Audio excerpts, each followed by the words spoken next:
makikitang sinusugod ni Sarah at ng kanyang ama ang isang bata papunta sa ospital. Nang biglang huminto ito sa paghinga at nagsimulang magpanik si Sarah. Sa ospital, sumugod ang mga doktor upang tulungan ang bata. Binibigyan siya ng oxygen at sinusubukang iligtas ang kanyang buhay. Nag-flashback ang kwento noong nakaraang 20 taon sa isang hapagkainan. Si Sarah at ang kanyang kapatid na si Amy ay naghahapunan kasama ang kanilang mga magulang na sina Dawn at Irene. Pagkatapos kumain, tumayo si Sarah para pumunta sana sa isang party, ngunit pinagbawalan siya ng kanyang ama at pinapunta sa kanyang kwarto. Nung gabi ding iyon, tumakas si Sarah kasama ang kanyang boyfriend na si Chris. Ngunit kalaunan ay natuklasan din ng kanyang mga magulang na wala siya sa kanyang silid. Sa party, masaya si Sarah na makasama si Chris. Nagsayaw sila at kalaunan ay dinala siya sa isang pribadong lugar para iparinig sa kanya ang isang kantang isinulat niya para sa kanya. Ipinapahayag nila ang kanilang pagmamahal sa isa't isa. Kinaumagahan, makikitang nakaabang ang kanyang ama sa may likuran ng bahay. Pinagalitan siya ni Dawn at sinabi ni Sarah na sa pagtungtong niya ng 18, lalayo na siya sa pamilya ng tuluyan. Kinausap ni Sarah ang kanyang ina at kapatid na babae tungkol sa kanyang mga plano na maglakbay sa buong bansa habang nagtatrabaho upang suportahan ang kanyang sarili. Narinig ng kanyang ama ang kanilang pag-uusap at pumunta sa basement kung saan inihayag niya ang pagkakaroon ng isang secret room sa likod ng isang bookshelf. Makalipas ang 3 buwan, nagtapos na si Sarah sa pag-aaral. Sa isang pag-uusap ni Sarah at ng kanyang ina, naikwento ni Irene na madalas namamalagi si Dawn sa kanilang basement. Nang umalis si Irene ng bahay, humingi ng tulong si Dawn kay Sarah para magbuhat ng mga gamit. Dinala siya sa isang silid sa basement at sinabing isa itong bomb shelter na ginawa ng dating may-ari ng bahay. Nang biglang ikinulong siya sa silid ng kanyang ama, sumisigaw siya para palayain mula sa kwarto. Sa kasamaang palad, walang makakarinig sa kanya dahil soundproof ang lugar. Sa ika-4 na araw, ang kanyang ina na sobra na sa pag-aalala ay tumawag na sa mga pulis. Bumaba naman si Dawn sa basement para sabihan ang kanyang anak na mula ngayon, kailangan niyang pagsikapan ang lahat ng kanyang makukuha para sa silid, maging ang malinis na hangin na kinokontrol sa mga vents. Bago siya umalis, pinagsamantalahan muna ni Dawn si Sarah. Isang pulis ang bumisita sa kanilang bahay na nagsasabing posibleng lumabas lang ito kasama ang mga kaibigan. Hindi naniniwala ang kanyang ina na aalis ng bahay si Sarah nang walang paalam, lalo na bago ang kanyang 18th birthday. Nag-iisa at natatakot, inaalala na lang ni Sarah ang gabing kasama niya si Chris habang lumilipas ang mga araw. Dumating si Chris sa bahay at nagsinungaling si Dawn sa kanya nang tanungin niya kung nasaan si Sarah. Sinabi sa kanya na pagkatapos ng graduation, tumakas si Sarah kasama ang kanyang childhood sweetheart na si Steve. Sa ika-21 araw ng pagkabihag sa basement, ipinagdiriwang niya ang kanyang ika-18 kaarawan at dinalhan siya ng kanyang ama ng cake at pulang damit bilang regalo. Humingi si Sarah ng orasan at sinabi ng ama niya na kailangan niyang gawin muna ang isang bagay para sa kanya bago niya ibigay ito. Halos 1 taon pagkatapos ng kanyang pagkabihag, makikitang nabuntis si Sarah at ang kanyang patubigan ay pumutok. Ipinanganak niya mag-isa ang isang batang babae na nagngangalang Marie. Makalipas ang 4 na taon, muling nabuntis si Sarah. Si Irene, na nag-aalala pa rin sa kinaroroonan ni Sarah, ay gustong kumuha ng private investigator, ngunit ayaw ito ni Dawn. Bilang regalo sa pagiging masunurin ni Sarah, nagdadala si Dawn ng TV sa basement para sa mag-iina. Nang maglaon, lumabas na ang pangalawang anak ni Sarah, isang batang lalaki na si Michael. Isang gabi, nagkwento si Sarah ng bedtime story sa dalawa tungkol sa malagim na buhay ng isang prinsesa, ngunit hindi nila alam na hango ito sa buhay ng kanilang nanay. Bumisita muli si Chris sa bahay na ngamusta tungkol kay Sarah. Sinabi sa kanya ang totoo na walang childhood sweetheart si Sarah, gaya ng sabi ni Dawn. Pinag-uusapan nila kung gaano siya kalupit kay Sarah.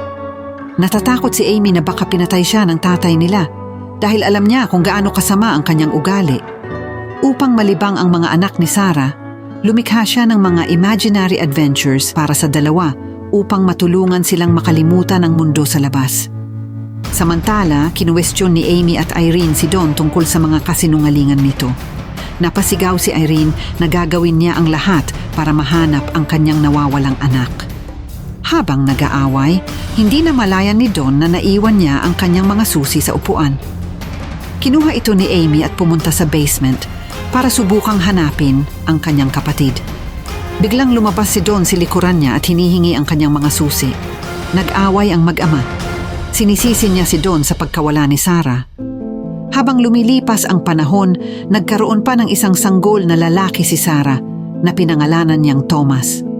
Kinukumbinsi ni Sarah si Don na iakyat ang ikatlong anak sa itaas.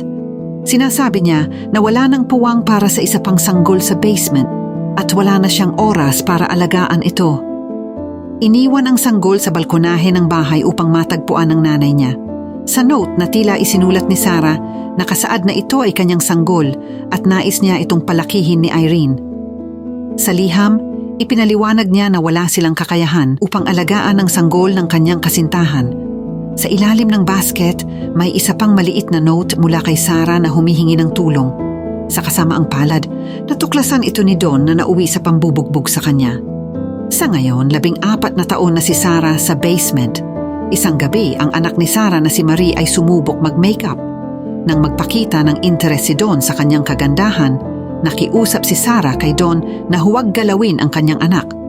Nadismaya si Don at pinatay niya ang kuryente sa basement. Habang inaatake ng hika, ipinahayag ni Marie ang kanyang mga damdamin tungkol sa hindi pagkakaroon ng mga kaibigan at marami pang mga katanungan na hindi masagot ng nanay nila. Hindi lang masabi ni Sarah ang totoo at ikinulong sila na labag sa kalooban niya. Nakita ni Thomas ang kanyang lola na umiiyak sa kwarto ng kanyang ina. Namimiss ni Irene ang kanyang anak at naikwento kay Thomas tungkol sa kabaitan at kahusayan ng kanyang ina. Sa basement, ang mga patak ng ulan ay nagsisimulang bumagsak mula sa itaas. Umakyat si Sarah upang subukang lakihan ang butas gamit ang isang kutsara. Hinuhukay niya ang malambot na semento patungo sa ibabaw. Nang marating ang ilalim na bahagi ng bahay, nagsisignal siya gamit ang kanilang flashlight. Napansin ito ng isang kapitbahay, ngunit sa kasamaang palad ay si Don ang nasabihan nito. Ikinagalit ito ni Don at binugbog si Sarah na naging sanhi ng pagkakalaglag ng kanilang sanggol. Inilibing ni Don ang bata sa bakuran. Nang magtanong sina Marie at Michael kung kailan sila dadalhin sa labas, sinisisi ni Don ang kanilang ina sa kanyang masamang pag-uugali na siya ang dahilan kung bakit sila nakakulong. Dahil sa walang katapusang tanong ng kanyang mga anak tungkol sa kanilang buhay. Sa sobrang galit, napasigaw si Sarah at inihagis ang kanilang mga kasangkapan. Dahil sa pagod na pabagsak siya sa semento, inaalala ang pinakamasayang sandali nila ni Chris. Nilagyan siya ng kumot ng kanyang mga anak at nilinis ang mga kalat. Humihingi sila ng tawad sa kanya. Sinabi ni Sarah na mukhang nasa hustong gulang na sila para malaman ang totoong kwento sa likod ng kanilang buhay sa pagkakabihag. Sa ngayon, alam nilang nakatira si Don sa taas kasama ang tita Irene nila para tumulong sa pag-aalaga kay Thomas. Ikinwento na niya ang lahat simula sa katotohanan na ang kanyang buhay ay ang inspirasyon ng kanilang paboritong kuwento. Ipinaliwanag niya na ang kanilang lolo at ang kanilang ama ay iisa. Sa sandaling malaman ni Marie ang masakit na katotohanan, inatake siya ng matinding hika. Pakiramdam ng mga bata ngayon ay may mali sa kanila. Pinapanatag sila ni Sarah na sinasabi sa kanila na mahal niya sila at si Don lang ang dapat sisihin. Makalipas ang 1 taon, isa pang insidente ang naganap sa pagitan ni Don at Michael matapos insultuhin ni Don si Sarah at ang kanyang hitsura. Nirarasyon ang pagkain para sa basement dahil mahina ang kita. Di nagtagal nawalan siya ng trabaho, nanganganib na mawala ng bahay. Sinubukan ni Don na isuffocate ang pamilya sa basement. Ikinokonekta niya ang mga usok ng tambutso ng sasakyan sa air vent. Habang ginagawa ito, pumasok si Thomas sa garahe na hindi na malayang nailigtas niya ang buhay ng kanyang ina at mga kapatid. Nagkasakit si Marie, nahihirapang huminga. Tumanggi si Don na dalhin si Marie sa ospital. Nagmakaawa siya sa kanya. Nangako siya na hindi siya magsusumbong sa kahit kanino. Kalaunan ay pumayag na din si Don at tumuloy sila papuntang ospital. 20 taon siyang nakakulong sa basement at ngayon lang siya nakalabas mula rito. Labis na nag-aalala si Sarah sa buhay ni Marie at gumaan na lamang ang pakiramdam ng mailigtas ng mga doktor ang kanyang buhay. Nang humingi ang nurse ng karagdagang impormasyon tungkol sa pasyente, sinabi sa kanya na si Marie ay nag-aaral sa bahay at ginagamot lamang ng mga albularyo. Dahan-dahang tumitingin si Sarah sa paligid ng ospital na tila nagpaplanong humingi ng tulong. Sa pagtatangkang makatakas, pinuhusan ni Sarah ng tubig ang medical forms at humiwalay kay Don. Naglakad siya palayo at napayakap na lang sa isang nurse at umamin na kailangan niya ng tulong. Isang pulis ang pumunta para kausapin si Don. Inaresto siya ng mga pulis. Naikwento ito ni Sarah kay Marie na sila ay ligtas na at sa wakas ay malaya. Napalibutan ang bahay ng mga pulis na nagpalaya din kay Michael. Laking gulat ni na Irene at Thomas nang makita nila ito na naghihingalo habang inilalabas mula sa basement. Nakikita ni Don ang lahat mula sa likod ng police car. Makalipas ang ilang araw, sina Marie, Thomas at Michael ay naglalaro sa labas habang binabantayan sila ni Sarah, Irene at Amy mula sa balkonahe ng bahay. Napansin ni Marie na may paparating mula sa driveway. Ito pala ay si Chris, ang dating kasintahan ni Sarah. Naglakad sila sa may ilog para magkamustahan. Sinabi niya kay Sarah na nagsisisi siya dahil di niya ginawa ang lahat para mahanap siya. Sabay na iniabot ang kanyang regalo sana para sa 18 kaarawan niya. Isang pink na helmet ng motorsiklo na binili niya para sa kanya noong nagpaplano silang maglakbay. Sa wakas ay nagkasama silang muli. Please subscribe at paring ng notification bell icon para masubaybayan mo pa ang iba pang magagandang kwento. Pa-comment at like na din sa ilalim. Maraming salamat sa panonood.